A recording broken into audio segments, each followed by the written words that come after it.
Hello, everyone. Well, if it isn't the classic definition of insanity. So, according to Kremlin spokesperson Peskov, Russia is going to for new Trump proposals on ending Ukraine war. Until then, they're going to keep killing Ukrainian people. Because, any and all Trump proposals and other measures taken or not taken worked so well in the past. Folks, this is bullshit. This is all just theater. First of all, they're giving themselves an out. They're saying, well, we're just going to keep fighting. And, if we keep fighting, it's only because Trump hasn't come up with any new proposals. What are we supposed to do? We need somebody to tell us what to do. Oh, how sad. That is bullshit. What they're basically wanting to do is for Trump to come up exactly with what they want. They want Trump to propose what they want. And what they want is the extermination of Ukrainian people and the takeover of Ukraine and potentially other neighbors, which of course is not okay with everyone else involved. Until then, they're saying we have no choice but to keep fighting. Yeah, you have a choice. I presented that choice to you many times. Lay down your weapons, do a 180, leave. Leave Ukrainian land forever. Never come back. You're not wanted there. That's it. You have a choice to do that. You don't need another country to tell you to do that. The reason you haven't done so already is because you don't want to. So, as long as you keep at it, as long as you keep being hell-bent on exterminating Ukrainian people and taking over Ukraine and potentially other neighbors, you're going to have your ass handed to you by Ukraine daily. Until your economy collapses, until you people starve. Because that's where things are headed. So first of all, EU is ratcheting sanctions.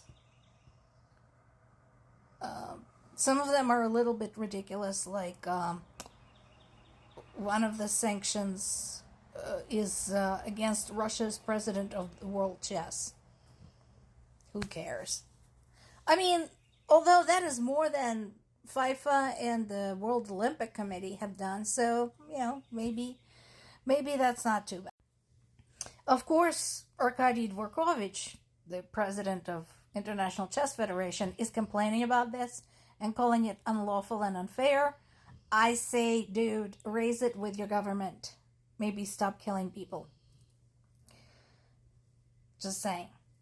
In addition, there are 218 individuals and entities in this latest sanctions package. The measures are hitting more than 100 banks and cryptocurrency operations, more than 40 vessels, oil refineries, 50 military industrial entities. So,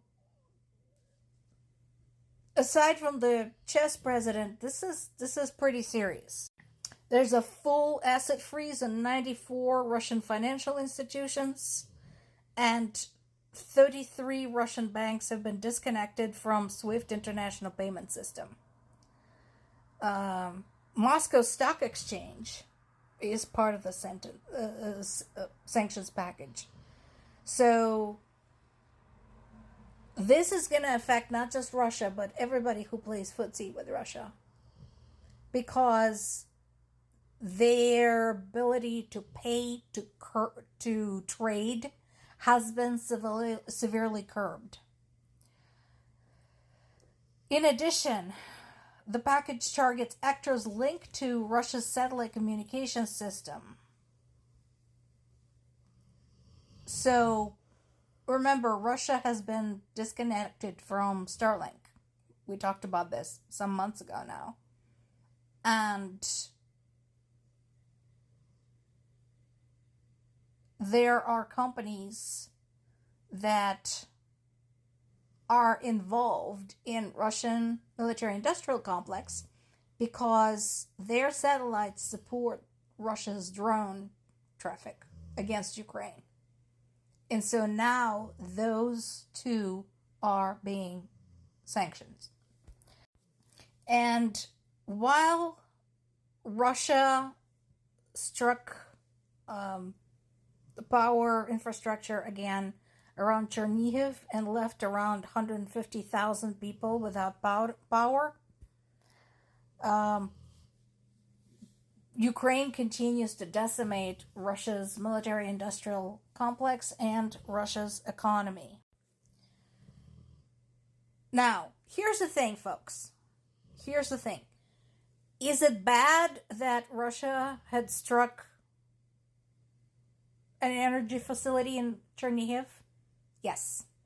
Is it terrible that 150,000 people were left without power? Absolutely. However, Ukrainian people have been dealing with this bullshit for years now. I have every faith in Ukrainian utility repair crews. They'll get this fixed. Meanwhile, Russians in the same predicament are fucked because they don't even have gas for the emergency and repair vehicles to get there to do anything if this were to happen anywhere in Russia.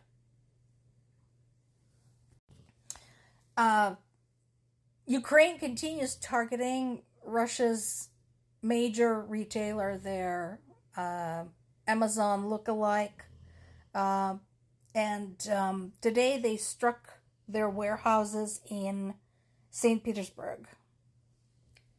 So I have already seen posts, videos, pictures on Telegram, on Facebook, etc. about both regular citizens and business people whining how hard this is for them.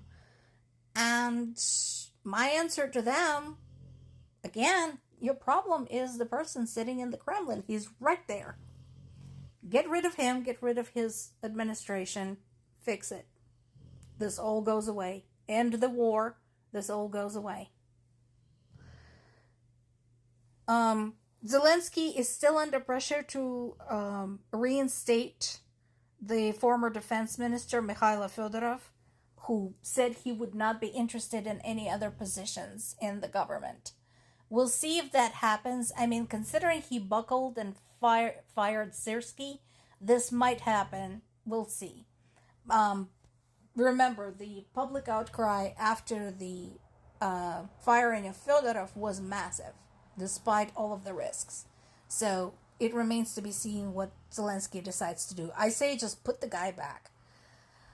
Laura Loomer is in the news because she went to Kyiv and experienced an air raid.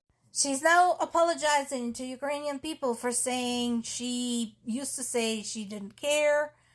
She says that wasn't a very nice thing of you to say. We need to have moral clarity, to which I say, fuck you. The damage is already done. Remember when the Republican lawmakers sat on their ass for 6 months refusing aid to Ukraine and you egged them on? The damage is already done. All your rhetoric, all your support of Trump, all your support of what he was doing, playing footsie with Putin, the damage is done. People died because of you. And no amount of saying you're sorry is going to fix that. Surviving one day in Kyiv is not going to fix that. Maybe take all of the ill-gotten gains you got from insider trading from Trump's manipulation of the market and donate all of that in Ukraine. Maybe that'll make a dent. And Russia attacked another food market. That's real classy. More to come.